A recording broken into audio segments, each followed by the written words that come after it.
Good morning dear student. मैं सचिन कुमार साहब आपके सामने अपना एक न्यू वीडियो लेके आया हूँ। आज का हमारा टॉपिक है इन्वायरमेंटल स्टडीज़। इन्वायरमेंटल स्टडीज़ मतलब कि पर्यावरण अध्ययन क्या है। ठीक है, पहले हम डिस्कस करेंगे पर्यावरण अध्ययन होता क्या है हमारा। जैसे कि पर्यावरण जो है कि हमारा फ्रेंच वर्ड से लिया गया है, फ्रेंच वर्ड के इन्वायरन से लिया गया है। देखिए पर्यावरण जो है हमारा फ्रेंच वर्ड्स के इन्वायरन से लिया गया है। ओके, इन्वायरन मीन्स होता है आपका सराउंडिंग। सराउंडिंग मतलब कि चारों तरफ। किसके चारों तरफ? हमारे चारों तरफ। Surrounding us is called the environment. ये लिखी हुई डेफिनेशन आपकी, एवरीथिंग सराउंड अस मतलब कि हमारे चारों ओर। ठीक है, जो कुछ भी दिखाई दे रहा है, विजुअल है, नॉन विजुअल है, लिविंग है, नॉन लिविंग है, वो सब हमारा क्या है? इन्वायरमेंट है। Is that clear? नेक्स्ट है environmental science is a multidisciplinary science which combines physics, chemistry, biology, medical health, agriculture science etcetera. Multidisciplinary science का मतलब यहाँ पे ये है कि बहुविषयक। ठीक है, बहुविषयक मतलब कि बहुत सारे सब्जेक्ट का इसमें क्या है? कंबाइंड है। मतलब कि सारे सब्जेक्ट इसमें क्या है कि इंक्लूड होते हैं। ऐसा नहीं है कि विदाउट इन्वायरमेंट कोई भी सब्जेक्ट जो है कि बिना इन्वायरमेंट के नहीं चल सकता है। सभी का कोई भी सब्जेक्ट हो, वो चाहे मेडिकल हो, आपका एग्रीकल्चर साइंस हो, या फिर जो है कि कोई भी डिपार्टमेंट है, ठीक है, वो चाहे इलेक्ट्रॉनिक डिपार्टमेंट हो, बीसीए डिपार्टमेंट हो, एग्रीकल्चर डिपार्टमेंट हो, सभी का जो है कि इन्वायरमेंट में बहुत ही बड़ा योगदान है। ओके, नेक्स्ट पॉइंट है आपका all living and non living organism. जो भी जो है आपके लिविंग है, जो जैविक और अजैविक, बायोटिक एंड अबायोटिक। लिविंग क्या है?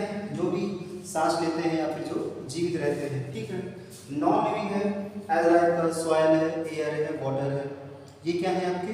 नॉन लिविंग है, जिनमें जान नहीं होती है। Living and non living organism have continuous interaction with each other. Okay, in respective environments. पर्यावरण में क्या है कि जो living and non living organism हमारे, जो भी living and non living organism है, इन सभी क्या है? Continuous interaction with each other. जैविक और अजैविक जो भी हमारे ऑर्गेनिज्म हैं, इन सभी का आपस में जो है कि इंटरेक्शन होता है। ठीक है, विदाउट इंटरेक्शन ये जो है कि वर्क नहीं कर सकते हैं। नेक्स्ट आपका without environment nothing can exist, मतलब कि बिना पर्यावरण के कुछ भी जो है कि सर्वाइव नहीं हो सकता है, कुछ भी नहीं हो सकता है। Specially human being can not survive without an environment. इसमें लिखा हुआ है कि इन्वायरमेंट के बिना ह्यूमन, स्पेशली फॉर ह्यूमन, मनुष्य जो है कि पर्यावरण में सर्वाइव बिल्कुल भी नहीं कर सकता है।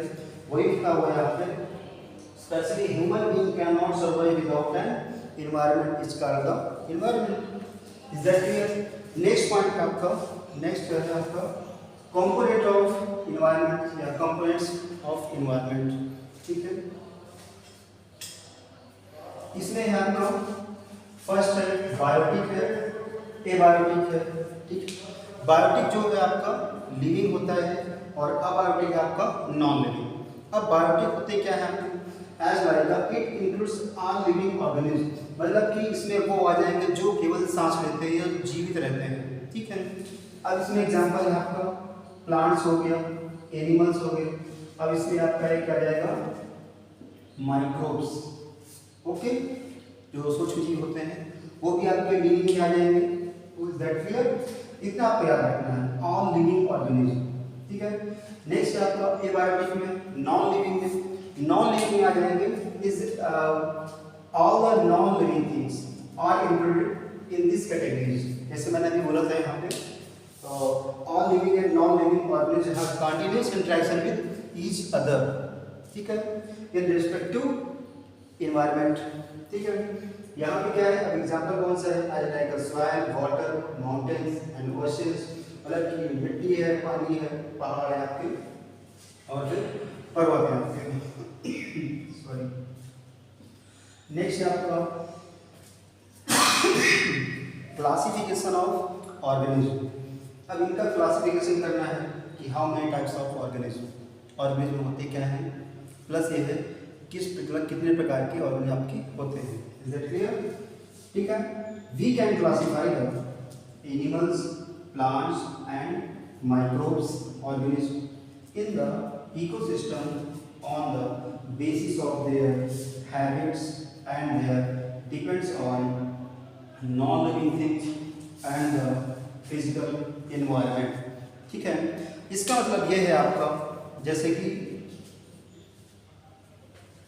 यहाँ पे है आपका classification of organism. Classification organism में क्या है कि हम परितंत्र में, ठीक है, इस इकोसिस्टम में, ये जो हमारा ये इन्वायरमेंट क्या है, environment is also known as ecosystem. ठीक है, पर्यावरण को हम पारिस्थितिकी तंत्र या पारिस्थितिकी हम बोल सकते हैं। ठीक है, हम पौधे जैसे कि आपका है ये है, we can classify the animals, plants and microbes and organism in the ecosystem. Okay, इसमें क्या है कि हम परितंत्र में एनिमल, प्लांट्स और माइक्रो ऑर्गेनिज्म को उनकी फूड हैबिट या जो खाद्य जो आदतें हैं उनके अकॉर्डिंग उसके निर्जीव वस्तुओं एज लाइक नॉन लिविंग, ठीक है, और भौतिक वातावरण जो आपका फिजिकल एनवायरनमेंट है, उन सब के द्वारा क्या करते हैं, जो फिजिकल इन्वायरमेंट पर निर्भरता के आधार पर हम जो है कि इसको डिवाइड करते हैं।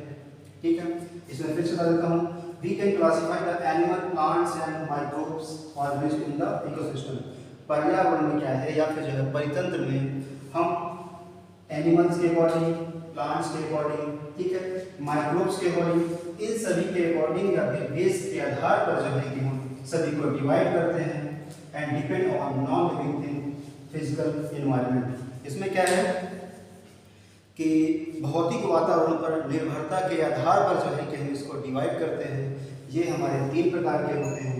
पहला है आपका प्रोड्यूसर है, ठीक है, दूसरा है कंज्यूमर है, फिर थर्ड है आपका डिकम्पोजर है।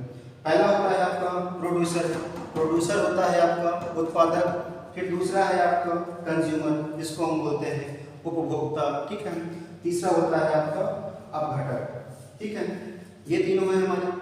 अब इसके बारे में जो है कि एक्सप्लेन में समझ लेंगे पूरा डिटेल में कि प्रोड्यूसर कौन होते हैं, कंज्यूमर कौन होते हैं, फिर डिकम्पोजर कौन होते हैं। ठीक है, नेक्स्ट हम समझते हैं।